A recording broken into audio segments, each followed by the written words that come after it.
Cresce a cada ano o número de jovens empreendedores no Brasil. E uma das modalidades que mais se destaca no cenário nacional atualmente são as startups. No Miscelânea de hoje vamos falar sobre o empreendedorismo, as formas de começar um novo negócio e a necessidade de integrar a criança quando o assunto é dinheiro. Até porque até 2020 todas as escolas terão educação financeira na grade curricular.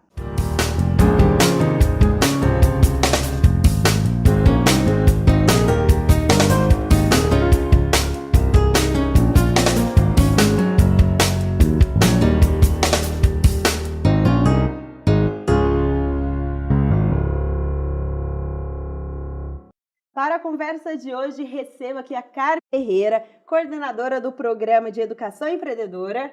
Bem-vinda, Carmen. O Paulo Bevilacqua, analista do Sebrae São Paulo, e o empreendedor Marcos Arruda. Sejam bem-vindos. O empreendedor, ele já nasce com esse perfil ou é algo que ele vai adquirindo com o tempo? Essa é uma pergunta bem bacana, Carol, porque o empreendedorismo ele é comportamento, né? Então a gente gosta de deixar isso bem claro. Então, tem gente que nasce já empreendedor, que tem os comportamentos do empreendedor. Mas se empreendedorismo é comportamento, ele também pode ser aprendido. Então, quem não tem os comportamentos de um empreendedor pode aprender e desenvolver esses comportamentos, sim. Isso entra muito na questão do GIP, né, Carmen? Eu queria que você falasse um pouquinho sobre isso, que é já começar com assuntos que envolvam empreendedorismo, educação financeira para crianças do 1º ao 9º ano. E como o Paulo falou, né, algumas pessoas já têm esse comportamento inato. Então é muito importante que os nossos alunos possam vivenciar situações onde esses comportamentos empreendedores são tão necessários. E quanto mais cedo os nossos alunos forem estimulados a empreender, maiores chances eles terão nesse novo cenário que muda constantemente. Então é muito importante que eles aprendam a fazer, ter novas ideias, buscar soluções para os problemas. Então quando eles vivenciam tudo isso, né, esses comportamentos são desenvolvidos. Sim, e teve agora o evento que foi criado um aplicativo desenvolvido por alunos do 9º ano sobre a administração de uma empresa, né? Então, não só eles estão aprendendo para o uso próprio, como para levar para outras pessoas. Sim, né? É muito importante porque quando eles desenvolvem o projeto, né, não é só para si, não é só para desenvolver esse comportamento empreendedor, mas também é para ajudar as outras pessoas, porque a grande questão é mesmo a busca de solução de problema. Eles encontraram esse problema e por que não aprender a empreender de uma forma lúdica? Quando eles criaram esse aplicativo, que nada mais é do que um jogo, as pessoas também vivenciam a administração de uma empresa. Então, a garotada brinca, o adulto também, e brincando se aprende também. Ah, sim. E Marcos, nós comentamos aqui sobre as startups. Eu queria que você explicasse um pouquinho o que é esse modelo de negócio. Perfeito. Uma pergunta desafiadora, né? Startup, o primeiro conceito, a primeira aproximação de você falar de uma startup é levar em consideração o nome real do negócio. Startup em inglês é você começar alguma coisa, iniciar algo com certa energia, vamos assim dizer, para você resolver um problema que normalmente não está sendo resolvido ou endereçado no dia a dia, né?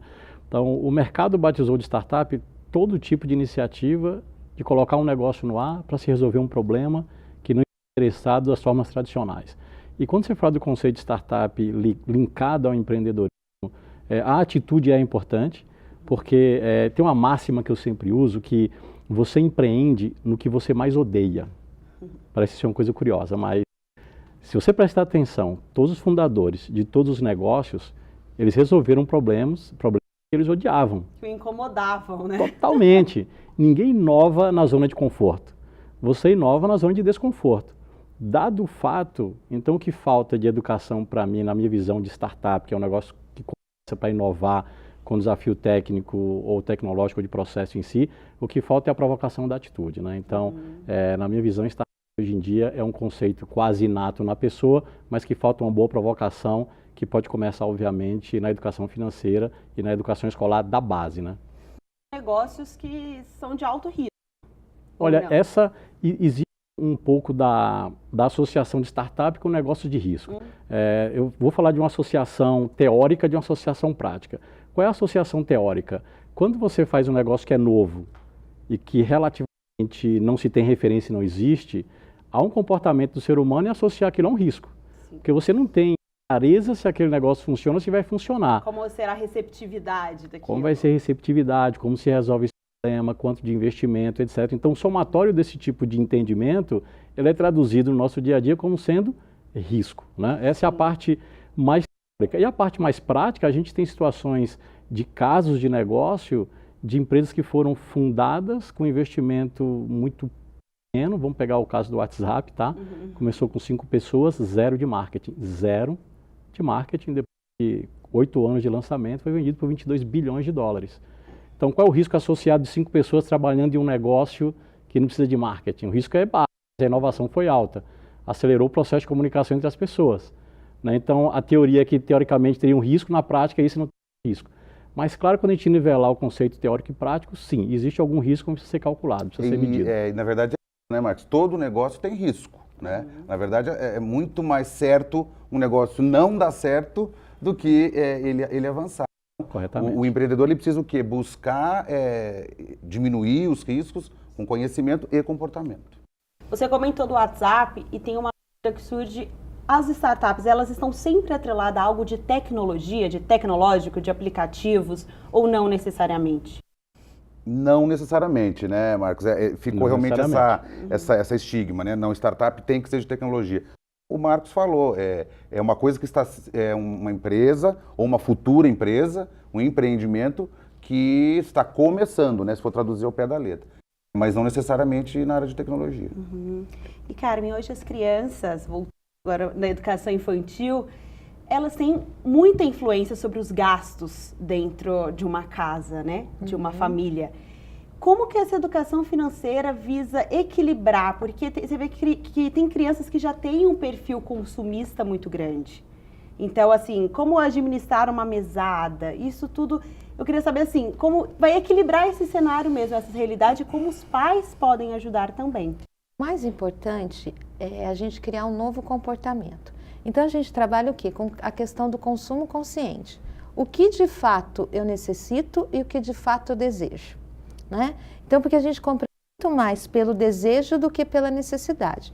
E considerando o cenário atual, que as pessoas estão endividadas muito mais pelos seus desejos do que pela necessidade, é muito importante que desde a educação infantil a gente trabalhe com essa questão do consumo consciente, né? E aí, trabalhando com a questão do consumo consciente, a gente trabalha também a questão do orçamento doméstico, e isso, né, dentro de casa vai criando uma nova visão, porque nós somos muito mais motivados a comprar mesmo pelos nossos desejos, né? E aí, quando a gente lança a pergunta para os alunos, será que eu preciso disso? Será que é necessário? E onde que eu posso economizar?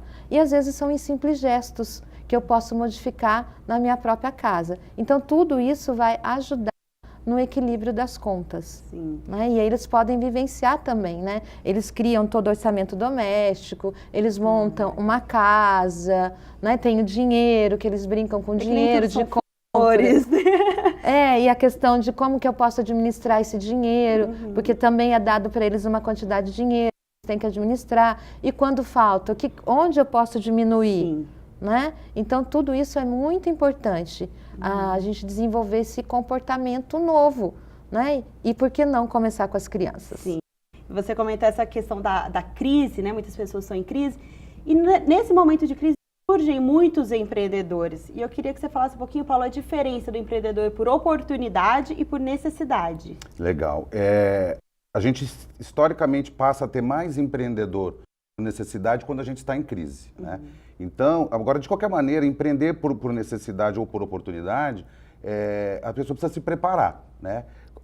Claro, a pessoa que empreende por oportunidade, ele já tem a tendência a ser mais planejador, a identificar oportunidades bacanas de negócio, enquanto que o empreendedor que vai por necessidade, ele precisa, de alguma maneira, fazer dinheiro para pagar a conta, né? Então, tem uma tendência aí a sair fazendo sem planejar. Mas, para ambos os casos, por necessidade ou por oportunidade, precisa se planejar. E essa criançada que hoje está programa de educação empreendedora, por exemplo, né, aqui em São José dos Campos, ele já tem uma vantagem em relação à nossa geração, por exemplo, que a gente não teve oportunidade de ter acesso aos comportamentos empreendedores, à educação financeira, né? Então, são crianças que, se quiserem, no futuro, empreender, elas vão estar mais preparadas do que a gente hoje, né, se encontra, né? Então, essa é a última dica, é planejar, independente de qualquer situação, independente seja um negócio, uma startup, tecnologia, qual ramo que seja.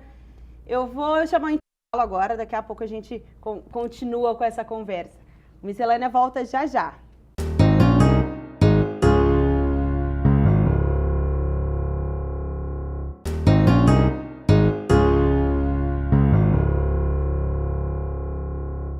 Voltamos a falar sobre empreendedorismo e educação financeira. Muito difícil falar sobre um novo negócio e não falar sobre dinheiro. Muitas das vezes investidores. Mas eu sinto que há uma dificuldade de entender sobre investimentos na população, não tem? Muitos acham que só a poupança e pronto. Existem outros caminhos, né, para se investir em boas ideias. E, na verdade, essa que é a questão. Juntar boas ideias com bom investimento. Às vezes a pessoa tem dinheiro e não tem uma boa ideia. E muitas vezes um empreendedor, um futuro empreendedor tem uma ideia bacana e não tem investimento. Então, há como se juntar essas duas pontas. Porque tem uma defasagem tanto no pessoal, a pessoa às vezes tem o dinheiro, mas não sabe colocar aquilo. Imagina numa empresa que às vezes o valor tem que ser muito maior, às vezes você tem que procurar investidores de fora, empresários. E aí entra uma questão. Muitas pessoas, eu já tive essa dificuldade, nossa, eu tenho uma ideia legal. Para quem que eu vou me abrir? Como eu vou me abrir? Se a pessoa pegar essa minha ideia, como que funciona isso, Paulo? Isso é bacana. A gente tem muitos cursos, muitas oficinas que a gente tem lá no Sebrae, oferece para os empreendedores e futuros empreendedores. E, na verdade, a gente coloca isso. Tem um monte de gente pensando e tendo boas ideias ao mesmo tempo. Então, o que vai diferenciar, né? A velocidade com que você coloca essa ideia em prática, né? E a maneira que você estrutura essa ideia. Então, não precisa ter medo de roubarem a sua ideia. Na verdade, o que você precisa realmente é fazer um bom planejamento e colocar essa ideia em prática, mas de uma maneira bem estruturada, Marcos? Você já passou por isso, Marcos? Startup, assim, de preciso ir atrás de investidores, com quem vou me abrir, como vou me abrir? Sim, com certeza. Assim, existe algumas fábulas assim, empreendedor que ele acha que a ideia vai ser roubada, mas na prática a diferença entre uma boa ideia e realmente um negócio é a capacidade de execução. Tá? Então, qualquer boa ideia num papel entregue não serve para nada, a menos que a pessoa tenha uma capacidade de execução. E é como o Paulo colocou, essa capacidade de execução está em função de planejamento, de se preparar para tal. Particularmente nos meus negócios, eu sempre tive investidores. A forma como eu olho um negócio é que o seu capital próprio ele pode te levar a um estágio que não faz com que o teu negócio se materialize na prática. Então, durante o planejamento financeiro, estratégico, enfim, o que você tem que dimensionar para esse tipo de negócio, qual é o tipo de investimento necessário. E pode acontecer você nem ter o dinheiro necessário para começar ele. Então, nessa hora, você tem que estar bem planejado, estruturado, com a defesa bem estruturada da tua ideia, apresentar para os investidores. Eu tenho uma técnica, se você divide os seus níveis de investimentos em 3 grupos, aqueles que definitivamente não vão investir, aqueles que talvez invistam e aqueles que muito provavelmente invistam, você começar de baixo para cima a apresentação do seu negócio, vai aprender a descobrir onde é que estão os erros deles. Sim. Então, quanto mais você estiver orientado a apresentar o seu negócio, mais o teu comportamento mental está orientado a você botar o teu negócio em pé com o investimento necessário para o crescimento profissional do business em si. Aí, pegando a ligação sobre um pouco da cultura e mentalidade do empreendedor em termos de dinheiro mesmo, eu acho que tem um espaço muito grande sobre como a gente aprendeu a lidar com dinheiro. O correto comportamental não é ninguém ensinar a gente que tem que botar o dinheiro na poupança. O correto, quando a gente nasce, é alguém ensinar a gente que a gente pode ter um negócio com ações de uma empresa. A partir daí, fazer todo o trabalho de desenvolvimento, né? Sim. E uma das formas de empreendedorismo também são os MEIs, né? Que são os microempreendedores individuais. Gostaria que você falasse um pouquinho sobre essa forma de empreender, de ter seu próprio negócio, de ter benefícios também. Isso. O MEI, na verdade, está fazendo 10 anos que foi instituído, né, a figura do microempreendedor individual, que a gente chama de MEI. Né? E qual que é o objetivo? Para quem está pensando em empreender, é o melhor começo. Né? O MEI tem algumas características. É uma empresa que só pode ter um dono, não permite sócio, pode ter até um empregado só registrado e tem um faturamento de até R$81.000. Mas, além disso, né, de ser uma empresa como outra qualquer, ele te dá benefícios como se fosse um empregado. Então, você tem uma empresa com CNPJ, pode emitir nota e vender para outras empresas, mas ao mesmo tempo você tem os benefícios do INSS, como a aposentadoria, seguro, caso você tenha algum tipo de acidente de trabalho, você precisar encostar, auxílio maternidade, enfim. Então, ele assim, para quem quer começar, é o primeiro passo, né? Aí depois vai crescer e aí pode mudar, mas realmente é uma estratégia boa para quem quer começar a empreender. E quais são algumas áreas, por exemplo, que o MEI se aplica? Principalmente na parte de serviços. Na verdade, o MEI ele pode ser na indústria, no comércio e no serviço. Mas a gente vê bastante MEI, pintora, costureira, faxineira, manicure, na área da beleza. Então, o MEI, mas tem indústria, tem comércio que também pode ser MEI, desde que respeite essas características. Nós temos uma telespectadora, na verdade temos duas. Uma que vai participar agora com a gente, que é a Rafaela. Oi, gente, tudo bem? Meu nome é Rafaela Polizel, eu tenho 20 anos, sou estudante de Publicidade e Propaganda e já trabalho na área há 8 meses, na agência BKW. Nela eu entrei como MEI, o que eu gosto bastante, pois eu já contribuo para a Previdência. Outra coisa que eu acho bem interessante é em relação à flexibilidade de horário. Paula, ela entra num sentido diferente, não só para trabalhar dentro de casa. A Rafaela, com 20 anos, já é MEI, já está preocupada com o futuro, com a Previdência, mas ela trabalha numa outra empresa. Isso tem como que funciona? Que é uma característica desse novo tempo, como a Carmen falou, as coisas estão mudando, né? Você tem um emprego, e para mim, olha, não tenho um emprego para você, mas eu tenho um contrato para você, que parece que é o caso da colega, da Rafaela. Então, ela presta serviço a uma empresa, prestando serviço para outra empresa. Isso é uma coisa que é um caminho sem volta. E, Carmen, a gente entra naquilo, com 20 anos ela já está preocupada com a questão da previdência, da questão dos cuidados, dos direitos que ela tem, que entra muito naquilo que a gente estava falando, né? Quanto antes entrarmos com esses assuntos para crianças e adolescentes, antes eles começam a se preocupar com o futuro.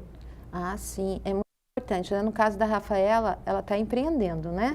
E que é uma nova forma de empreendimento você hoje trabalhar na sua casa, né? Ter essa flexibilização de horário. E quando a gente possibilita, né, o que os alunos vivenciam, novas formas hoje, né, de se empreender, que muito mais do que ele empreender como empresa, nosso grande objetivo é que eles possam empreender a própria vida, né? Que eles possam ir atrás dos seus sonhos, dos seus objetivos, como a Rafaela foi, né? Hoje a Rafaela é uma microempresária individual e ela foi atrás do sonho dela, né? Ela viu uma oportunidade de negócio e foi atrás, né? Lógico que muito planejamento, como o Paulo falou, né? Tudo tem que ser planejado, pensado, para que esse risco possa ser calculado, né? Não pode ser só eu vou, né? É muito importante o planejamento, né? E ousar, né? Que uma das características mais importantes aí do empreendedor é ter ousadia e inovar. Sim, e às vezes contar, né? A família, eu acho que conta muito, família, amigos, em apoiar esse negócio e não ficar diminuindo os sonhos dos outros, né? A vontade, seja em que área for. E tem outra seguidora, que é telespectadora, que nos mandou mensagem, que ela é uma MEI, só que é na área da culinária, da gastronomia, faz doces. E ela falou que achou interessante o fato de que tem vistorias, vamos ver questão de ambiente, de limpeza, como que é aquele serviço. Então, assim, as empresas não ficam em defasagem quanto a isso. Existe uma vistoria. Perfeito. O empreendedor individual, MEI, é uma empresa como outra qualquer, independente do seu porte. Então, no caso da alimentação, tem que seguir todas as regras da vigilância sanitária, da legislação municipal. Então, não é porque eu sou MEI que eu posso fazer de qualquer jeito. Sim. Você, MEI, ME, PP, grande porte, pequeno porte, enfim, as regras são as mesmas para todos. E essas vistorias são constantes, só no início e... Pode acontecer constantemente, só no primeiro, numa abertura, mas o importante é que as regras têm que ser seguidas, né? Das legislações, tudo direitinho para o MEI, é igualzinho para todo mundo. Inclusive, isso dá uma segurança para o empreendedor. Sim, dá uma segurança. E dá uma segurança para aquele que está consumindo o trabalho também, né? Sabe que existe uma pessoa ali que está capacitada para monitorar aquilo. Isso. Né? E agora eu vou querer que vocês deem uma dica, por favor, Marcos, uma dica para quem quer começar uma startup, quer começar um novo negócio. Você já deu alguma sobre os investidores. Olha, uma dica, né? Deixa eu fazer Não, uma reflexão. pode abrir esse Não, leque. brincadeiras à parte, assim, eu acho que a dica principal que eu dou em relação a você começar o seu negócio é você se habituar que a zona de conforto é o seu ambiente padrão, tá? Você não saber o próximo passo é uma regra no seu negócio, porque quando você começa a empreender, vamos pegar esse exemplo da telespectadora aí que está no ramo de culinária, com certeza ela está aprendendo todo dia alguma coisa nova sobre como tocar o negócio dela. Ela tem que entender que esse é o padrão. Se você entender que a zona de desconforto é o padrão, todo dia você evolui um pouco. E o resto a pessoa já tem, está empreendendo, quer correr atrás, tem a vontade, tem a necessidade. Então, viva na zona de desconforto. Minha dica. Carmen? A grande dica que eu dou é fazer diferente, né? Usar muito da sua criatividade, usar o diferencial.